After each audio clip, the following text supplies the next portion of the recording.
कल कोई भी जाकर कह देगा कि मस्जिद मस्जिद नहीं है और कलेक्टर बोल देगा कि इंक्वायरी, और जब इंक्वायरी कलेक्टर ऑर्डर करेगा इस बिल के कानून के तहत, इस बिल के तहत, तो जब तक कलेक्टर की इंक्वायरी नहीं होगी वक्फ की प्रॉपर्टी नहीं रहेगी।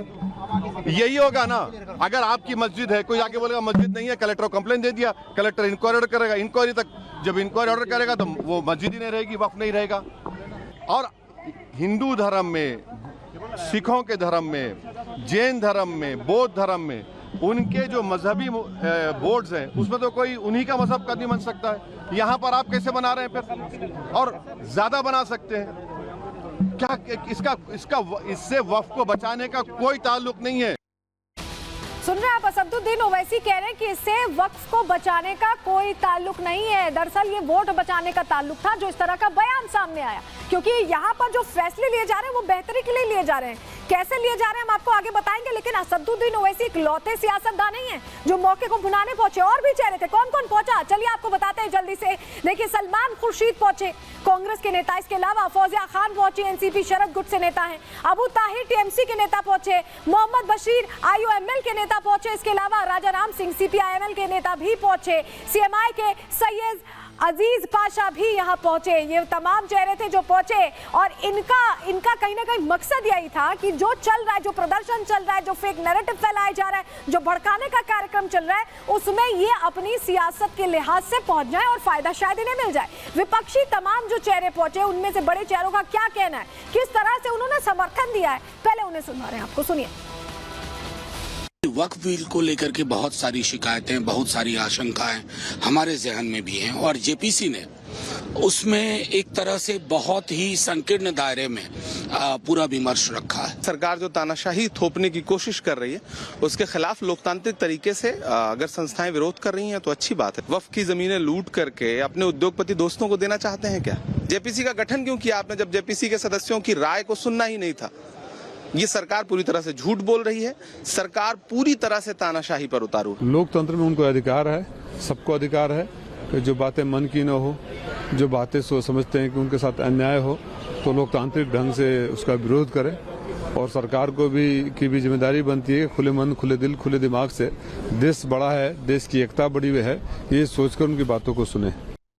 तो विपक्षी चेहरे तो सियासत का मौका ढूंढ लेते हैं, लेकिन मुस्लिम धर्मगुरु इसका विरोध कर रहे हैं। वो मुस्लिम धर्मगुरु जो फतवे जारी कर देते हैं, कुछ उनको गड़बड़ लगता है, तो वो कैसे विरोध कर रहे हैं इन विपक्षी चेहरों का, वो कैसे समर्थन कर रहे हैं इस बिल का, जरा आपको बताते हैं, जानकारी आपके सामने रख रहे हैं। दरअसल all India Muslim personal law board के विरोध प्रदर्शन पर प्रश्न खड़े हो गए। बिल के विरोध में मुस्लिम दो पक्षों में बटे दिखाई दे रहे हैं। All India Muslim personal law board को विपक्षी दलों के समर्थन पर अब ऐसे में सवाल खड़ा हो गया है। दिल्ली में हुआ प्रदर्शन राजनीति से प्रभावित है, ये मुस्लिम धर्मगुरु कह रहे हैं, हम नहीं कह रहे।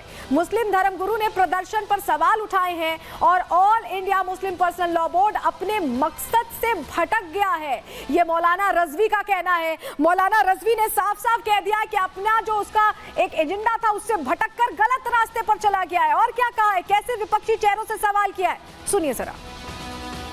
मुस्लिम पर्सनल लॉ बोर्ड अपने असल मकसद से भटक गया है। पहले बोर्ड में कोई भी पॉलिटिकल शख्सियत को ओहदा या मेंबर नहीं बनाया जाता था।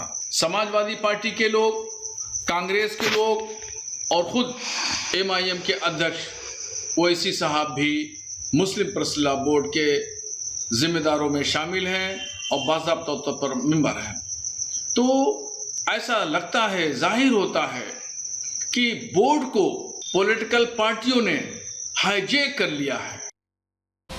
सुना आपने क्या कहा रजवी साहब ने कि बोर्ड को पॉलिटिकल पार्टीज ने हाईजैक कर लिया, उनकी भाषा बोल रही है।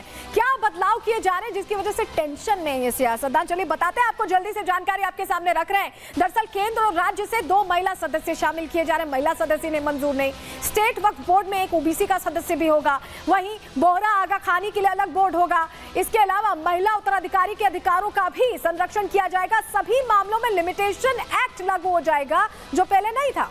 पोर्टल से रजिस्टर होगी सारी वक्फ संपत्ति, यानी डेटा एकदम ट्रांसपेरेंट रहेगा, ये भी इन्हें पसंद नहीं आ रहा। संपत्ति के सारे कागज पोर्टल पर डालने होंगे, अपलोड करने होंगे। पोर्टल से संपत्ति का सर्टिफिकेट बकायदा दिया जाएगा और सरकारी संपत्ति पर अगर दावा किया है तो उसकी जांच होगी। यूं ही दावा करके संपत्ति कब्जा नहीं सकते। वक्फ की कमाई से अनाथ विधवाओं का एक तरह से उनकी हेल्प की जाएगी, उनकी मदद की जाएगी। ये सारे जो प्रावधान है यही टेंशन की वजह बने हुए हैं। लेकिन अब आपको बता देते हैं कि पहले क्या था और अब क्या है। कई बदलाव हुए, कई बदलाव कैसे किए गए चलिए समझ लीजिए। पुराना वक्फ कानून कहता था कि प्रॉपर्टी विवाद में सिर्फ वक्फ ट्रिब्यूनल से ही अपील की जा सकती थी, कहीं और नहीं जा सकते थे। लेकिन अब जो बदलाव हो रहा है, प्रॉपर्टी विवाद में किसी भी कोर्ट में आप अपील कर सकते हैं, यानी आपकी कम से कम बात तो सुनी जाएगी। ट्रिब्यूनल अगर नहीं सुन रहा और आपकी वाकई में प्रॉपर्टी हड़पी जा रही है तो आप आगे बढ़ सकते हैं। दूसरा, वक्फ ट्रिब्यूनल का फैसला आखिरी उस समय माना जाता था, लेकिन क्योंकि अब कोर्ट जाएंगे, ऐसे में अब ये फैसला आखिरी नहीं होगा, कोर्ट भी डिसाइड करेगा। और ऐसे में जिसकी जमीन कब्जी जा रही है उसके लिए ये बहुत बड़ी एक तरह से चेंज है।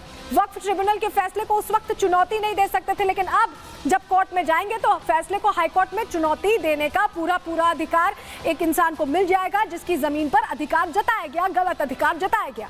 बोर्ड में महिला दूसरे धर्म के लोगों की एंट्री नहीं थी, लेकिन अब एंट्री की बात हमने आपको बताया कि ऐसे बोर्ड में महिलाओं और दूसरे धर्म के लोगों की एंट्री हो रही है जिससे कि एक बैलेंस बना रहे, लेकिन वो भी इन्हें पसंद नहीं आ रहा। सर्वे कमिश्नर्स की नियुक्ति का प्रावधान पहले था, अब क्या है, राज्य सरकार सर्वे कमिश्नर नियुक्त करेगी, यानी आप अपने पसंदीदा व्यक्ति को नहीं बैठा सकते, अब राज्य सरकार नियुक्त करेगी। सब कुछ ट्रांसपेरेंट तरीके से होगा, मनमानी नहीं चल पाएगी।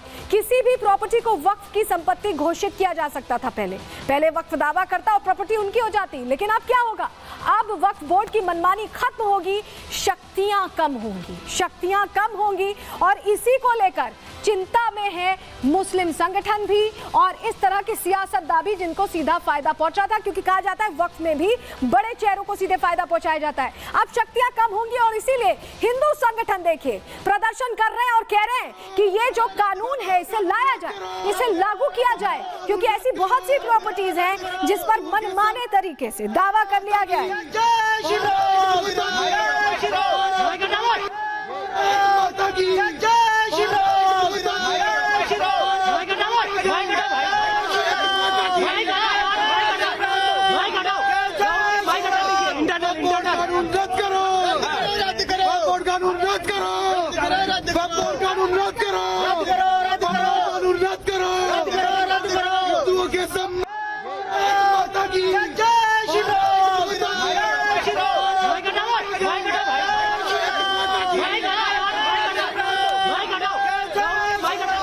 तो देखा आपने, जय श्री राम की हुंकार के साथ ये मांग रख दी गई है कि इस कानून को लागू किया जाए, क्योंकि बहुत सी ऐसी प्रॉपर्टीज हैं जिन पर इसी तरह अवैध कब्जा किया गया है। क्या मांग रखी है हिंदू संगठनों ने ये विरोध करके, चलिए आपको बताते हैं, जानकारी आपके सामने रख रहे हैं। दरअसल हिंदू संगठन के कार्यकर्ता जंतर मंतर पर पहुंचे जहां पर ये प्रदर्शन चल रहा था, तो विरोध वर्सेस विरोध का ये एक तरह से एक रंग देखने को मिला और all India Muslim person law board के प्रदर्शन के खिलाफ ये प्रदर्शन किया गया है। वक्फ बोर्ड कानून को रद्द करने की मांग की गई है और वक्फ बोर्ड पर जमीन हड़पने का आरोप हिंदू संगठनों ने लगाया है।